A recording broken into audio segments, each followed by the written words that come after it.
Hello बच्चों, आपका हमारे चैनल शिक्षा घर में स्वागत है। जैसा कि आप लोगों के सीबीटी एग्ज़ाम चालू हो गए हैं,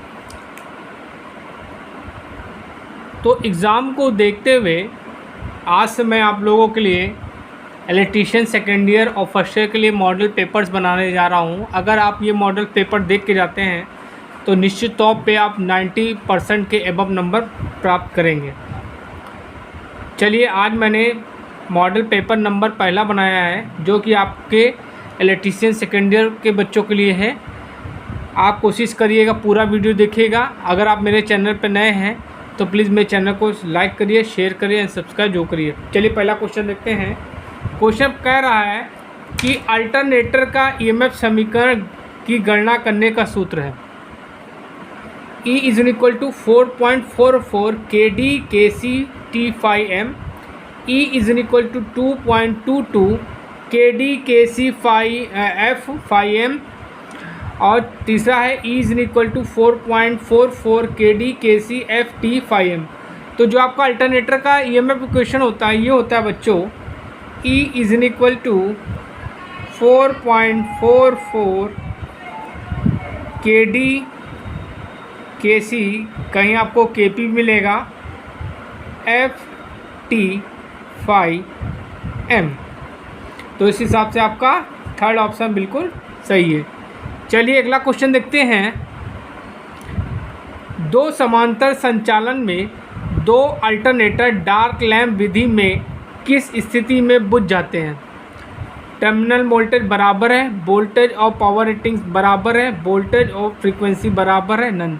तो जब वोल्टेज और फ्रीक्वेंसी बराबर होती है बच्चों, तो ये क्या हो जाते हैं? बुझ जाते हैं। ठीक है, चलिए अगला क्वेश्चन देखते हैं। बहुत इंपॉर्टेंट क्वेश्चन है बच्चों, ये कई बार एग्जाम में पिछले साल पूछा गया है। इन्वर्टर का कार्य क्या है? AC को DC में बदलता है, DC को DC में बदलता है, DC को AC में बदलता है, और नन। तो जो आपका इन्वर्टर होता है वो DC को AC में कन्वर्ट करता है। जो इन्वर्टर होता है बच्चों, वो क्या करता है? DC को AC में कन्वर्ट करता है। और जो आपका रेक्टिफायर होता है, रेक्टिफायर को हम लोग कन्वर्टर भी बोलते हैं और कन्वर्टर भी बोलते हैं। ये क्या करेगा? आपका AC को DC में कन्वर्ट करता है। ठीक है, तो इसमें आंसर क्या होगा? DC को AC में कन्वर्ट करता है। चलिए अगला क्वेश्चन देखते हैं। बच्चों, मैंने सारे इंपॉर्टेंट क्वेश्चन बताए हैं। मैं आप लोगों को एग्ज़ाम तक 10 मॉडल पेपर्स बनाऊंगा। जो बच्चा ये 10 मॉडल पेपर पढ़ के जाएगा वो 90% के अबव नंबर लाएगा, ये मेरी गारंटी है। सिंक्रोनस मोटर का मुख्य अनुप्रयोग क्या है? सिंक्रोनस मोटर हम लोग क्यों यूज़ करते हैं?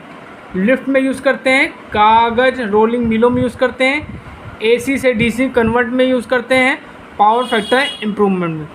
तो बच्चों, ये क्या है? सिंक्रोनस मोटर जो है आपकी, ये पावर फैक्टर करेक्शन डिवाइस है। ये क्या इसका हम लोग यूज़ करते हैं? पावर फैक्टर इम्प्रूवमेंट के लिए करते हैं। ठीक है, चलिए अगला क्वेश्चन देखते हैं। कौन से कन्वर्टर की दक्षता उच्च है? SCR converter, mercury arc rectifier, rotary converter, none. तो बच्चों आंसर क्या होगा? जो SCR कन्वर्टर होता है, इसकी दक्षता क्या होती है? उच्च होती है। चलिए अगला क्वेश्चन देखते हैं। कह रहा है AC इंडक्शन मोटर में टार्क और स्लिप के बीच क्या रिलेशन है? स्लिप के बढ़ने से टार्क बढ़ता है, स्लिप के बढ़ने से टार्क घटता है, स्लिप के घटने से टार्क घटता है, नन। तो बच्चों देखिए, जो रिलेशन क्या होता है, torque is directly proportional to S होता है। टार्क जो होता है स्लिप के डायरेक्टली प्रोपोर्शनल होता है। इट मीन्स टार्क बढ़ेगा तो स्लिप भी बढ़ेगी। ठीक, तो स्लिप के बढ़ने से भी क्या होता है? टार्क बढ़ेगा। तो पहला ऑप्शन बिल्कुल आपका सही है। सप्लाई देने से पहले वाइंडिंग में कौन सा टेस्ट आवश्यक है? ग्राउंड टेस्ट आवश्यक है, पोलैरिटी टेस्ट आवश्यक है, ओपन सर्किट टेस्ट आवश्यक है, शॉर्ट सर्किट टेस्ट आवश्यक है। तो बच्चों आंसर इसमें क्या होगा? पोलैरिटी टेस्ट जो है बहुत इंपॉर्टेंट होता है। ठीक है, चलिए अगला क्वेश्चन देखते हैं। DC जनरेटर में प्रेरित EMF की दिशा ज्ञात करने के लिए किस नियम का प्रयोग किया जाता है? तो देखिए डीसी जनरेटर को में जो हम लोग क्या करते हैं, फ्लेमिंग के राइट हैंड का रूल यूज़ करते हैं, Fleming right hand rule, right hand rule. और मोटर में लेफ्ट हैंड रूल।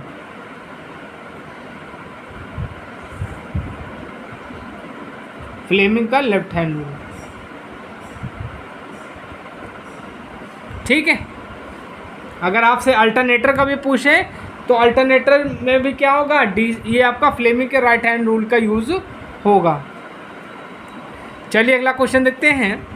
जनरेटर का नाम क्या है यदि इसका क्षेत्र आर्मेचर के समांतर में जुड़ा है। देखिए ये आपका फील्ड हो गया और ये आपके आर्मेचर, ये आपका आर्मेचर हो गया, इसके समांतर में आर्मेचर में जुड़ा है। तो पूछा ये कौन सा जनरेटर होगा, ये आपका लोड हो गया, ठीक।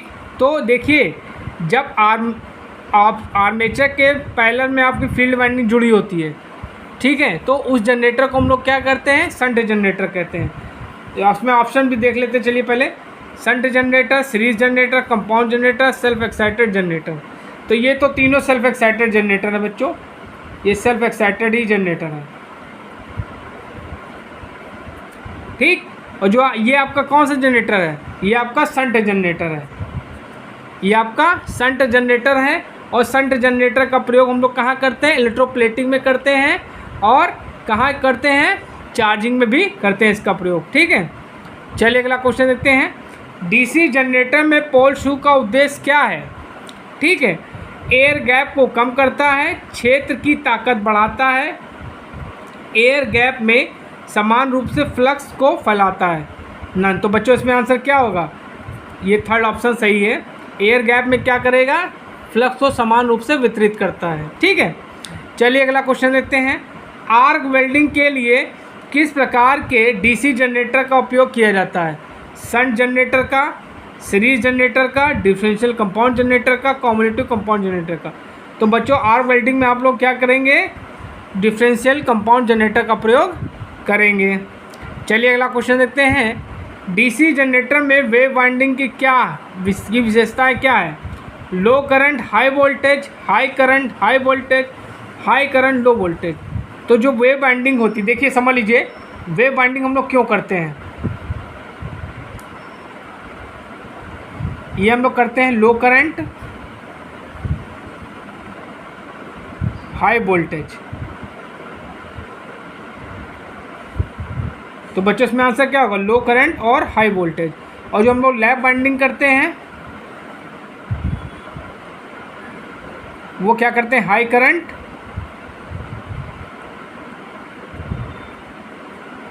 लो वोल्टेज के लिए, ठीक। चलिए अगला क्वेश्चन देखते हैं।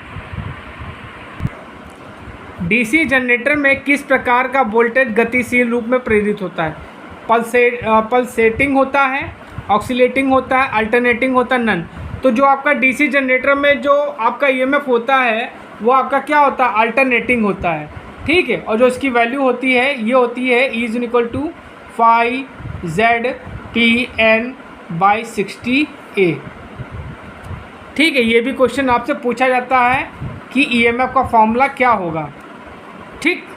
चलिए अगला क्वेश्चन देखते हैं। इलेक्ट्रोप्लेटिंग प्रक्रिया के लिए किस प्रकार के डीसी जनरेटर का उपयोग किया जाता है, शंट जनरेटर का, सीरीज जनरेटर का, डिफरेंशियल कंपाउंड जनरेटर का, कम्यूटेटिव कंपाउंड का। तो बच्चों इलेक्ट्रोप्लेटिंग में हम लोग क्या करेंगे, शंट जनरेटर का प्रयोग करेंगे, ठीक है। शंट जनरेटर का प्रयोग करेंगे इलेक्ट्रोप्लेटिंग में। और जो आपका सीरीज जनरेटर होता है इसका प्रयोग एज अ बूस्टर हम लोग यूज़ करते हैं, एज अ बूस्टर। और जो आपका डिफरेंशियल कंपाउंड होता है इसको मैंने आपको बता ही दिया है कहाँ यूज़ करता है पिछले क्वेश्चन में। चलिए अगला क्वेश्चन देते हैं। डीसी मशीन का योग बना होता है कास्ट स्टील का, कास्ट आयरन का, सिलिकॉन स्टील का, नन।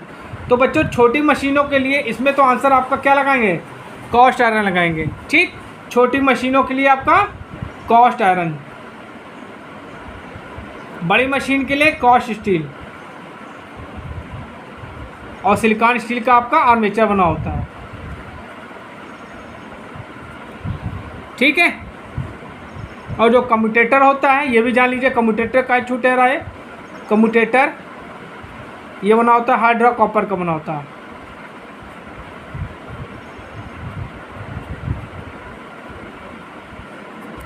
ठीक, और ब्रश किसके बने होते हैं ये भी जान लीजिए आप। ब्रश आपके कार्बन और ग्रेफाइट के बने होते हैं। चलिए अगला क्वेश्चन देखते हैं। डीसी मोटर का क्या नाम है? देखिए वही क्वेश्चन आपसे पूछ लिया है। यहाँ पे आपको क्या है, फील्ड वाइंडिंग आर्मेचर के पैरेलल में है। पैरेलल मतलब होता है संट। पैरेलल माने क्या होता है बच्चों? संट। तो ये आपकी कौन सी मोटर है? ये आपकी संट मोटर है। ये आपकी कौन सी मोटर है? सन मोटर है। और इसमें क्या होते हैं? मोल्टन्स होते हैं।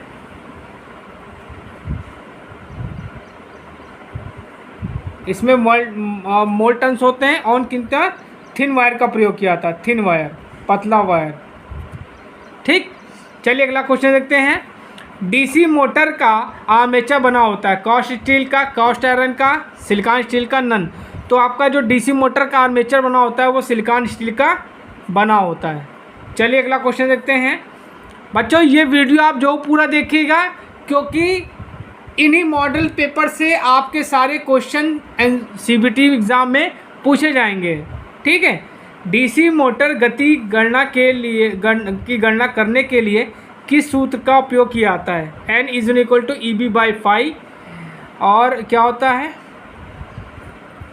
N = EB/5/120, N = 5/EB और N = EB/5। देखिए पूरा आपको मैथड बता देता हूँ कैसे होता है, आप कभी कंफ्यूज नहीं होगा। देखिए E = क्या होता है? 5ZPN/60A, जिसमें क्या होता है बच्चों? ZP/60A जो होता है ये आपका कांस्टेंट होता है। ठीक है, तो इसकी हम ये रख देंगे। तो F E = K × 5N हो गया। तो N की वैल्यू क्या हो जाएगी? N की वैल्यू हो जाएगी E/5। ठीक, तो ये आपका पहला ऑप्शन बिल्कुल सही है। ठीक है, चलिए अगला क्वेश्चन देखते हैं। लिफ्ट में किस मोटर का प्रयोग करते हैं? डीसी शंट मोटर का, डीसी सीरीज मोटर का, डिफरेंशियल कंपाउंड मोटर का, कम्युलेटिव। तो लिफ्ट में आपकी कौन सी यूज होगी? कम्युलेटिव कंपाउंड मोटर का प्रयोग हम लोग करेंगे। अब ये देखिए आपको एक स्पीड और टार्क का एक कर्व दे दिया गया है और आपसे पूछा है कि किस मोटर का विशेषता है? सीरीज मोटर का है, शंट मोटर का है, कम्युलेटिव कंपाउंड मोटर का है, डिफरेंस कंपाउंड मोटर का है। तो बच्चों ये क्या है? कम्युलेटिव कंपाउंड मोटर का है। ठीक है, चलिए अगला क्वेश्चन देखते हैं। यूनिवर्सल मोटर का अनुप्रयोग क्या है? यूनिवर्सल मोटर हम लोग कहाँ यूज़ करते हैं? देखिए यूनिवर्सल मोटर जो होती है आपकी, ये क्या होती है? एसी भी काम करती है और ये डीसी पे भी काम करती है। और इसकी स्पीड क्या होती है? बहुत ज़्यादा होती है। ठीक है, जेट पंप पे, फूड मिक्सर में, टेलीप्रिंटर में, नन। तो इसका प्रयोग हम लोग कहाँ करते हैं? फूड मिक्सर में करते हैं। घरेलू पानी पंपों के लिए कौन सी मोटर पसंद की जाती है? Capacitor start motor, universal motor, saddle pole motor, stepper motor.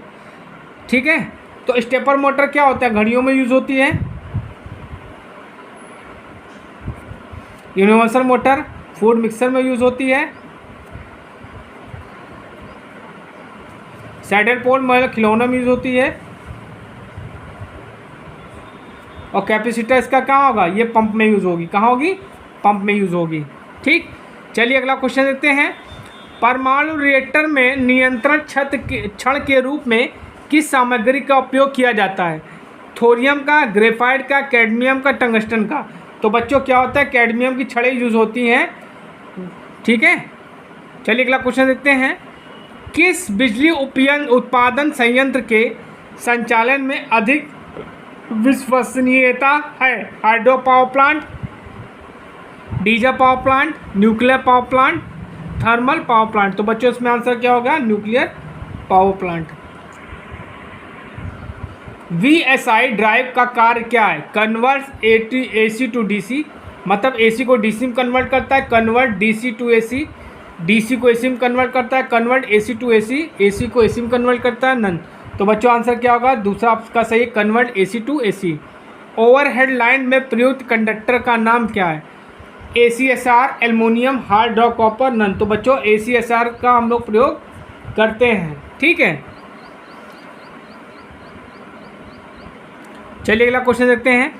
IE के नियमों के अनुसार मध्यम वोल्टेज घरेलू इंस्टॉलेशन में किन्हीं दो चालकों के बीच इंसुलेशन प्रतिरोध होता है? 1 मेगा ओम से अधिक, अनंत, 2 से अधिक मेगा ओम, 3 मेगा ओम से अधिक। तो बच्चों क्या होगा? 1 मेगा ओम से अधिक।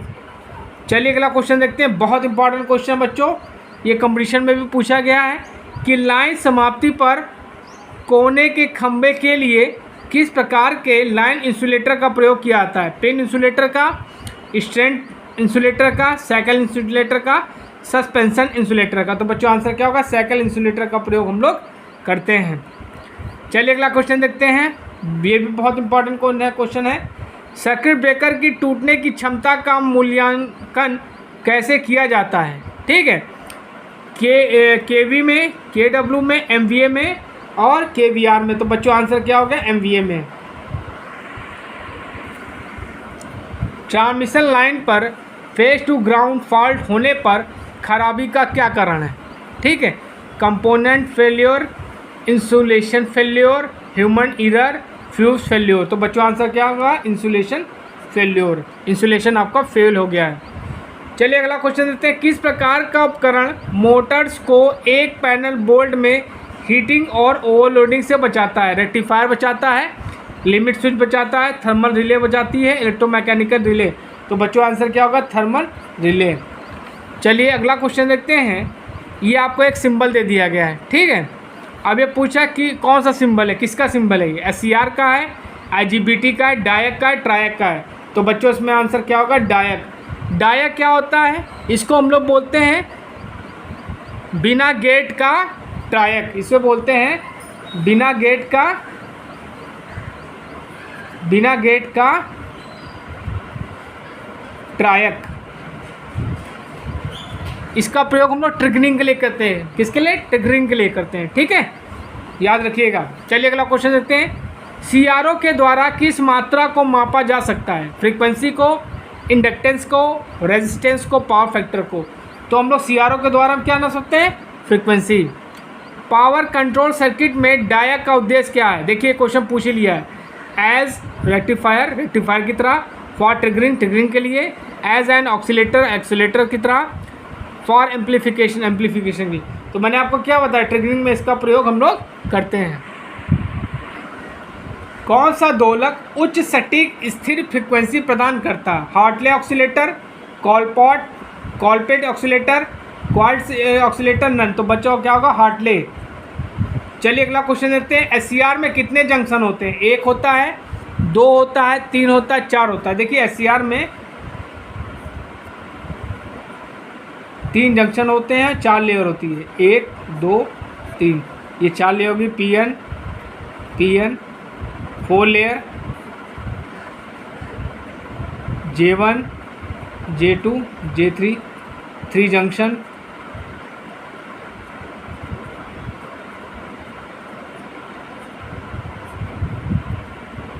और 3 टर्मिनल्स, ठीक। चलिए अगला क्वेश्चन देखते हैं। हेक्साडेसिमल संख्या प्रणाली में कितने वर्ण होते हैं? 6 होते हैं, 2 होते हैं, 8 होते हैं, 16 होते हैं। तो बच्चों आंसर क्या होता है? 16 होते हैं, ठीक है। चलिए लास्ट क्वेश्चन देखते हैं। प्रतीक का नाम बताइए। आपको एक सिंबल दे दिया गया है और पूछा है कौन सा गेट है? 2 इनपुट और गेट है, 2 इनपुट नैंड गेट है, 2 इनपुट और नॉर गेट है, 2 इनपुट नैंड गेट। तो बच्चों क्या ये 2 इनपुट नैंड गेट है, ठीक है। अगर आपसे और गेट पूछा जाता 2 इनपुट और गेट, तो 2 इनपुट और गेट आपका ये बनेगा, ठीक, ओके। ये आपका नॉर गेट है, सॉरी, ये आपका नॉर गेट है। और देखिए बच्चों, नैंड और नॉर, इनको हम लोग यूनिवर्सल गेट भी बोलते हैं। ये भी जान लीजिए आप, यूनिवर्सल गेट बोलते हैं। यूनिवर्सल गेट मतलब इनकी सहायता से हम अन्य गेट्स बना सकते हैं। तो बच्चों आज मैंने आपको इलेक्ट्रीशियन सेकेंड ईयर के लिए CBT एग्ज़ाम 2023 का मॉडल पेपर पहला बताया है और कल मैं आपको दूसरा मॉडल पेपर बताऊंगा। इसी तरह आपको 4-5 दिन में आपको मैं 10 मॉडल पेपर्स बना के बताऊंगा, समझाऊंगा। इन मॉडल पेपर्स को आप पूरा पढ़ के जाइएगा और निश्चित तौर पे आप 90% के ऊपर थ्योरी में नंबर पाएंगे। और अगर आप मेरे चैनल पर नए हैं तो प्लीज़ मेरे चैनल को लाइक करिए, शेयर करिए एंड सब्सक्राइब करिए, जिससे आपका और आपके दोस्तों का भला हो सके। Thank you.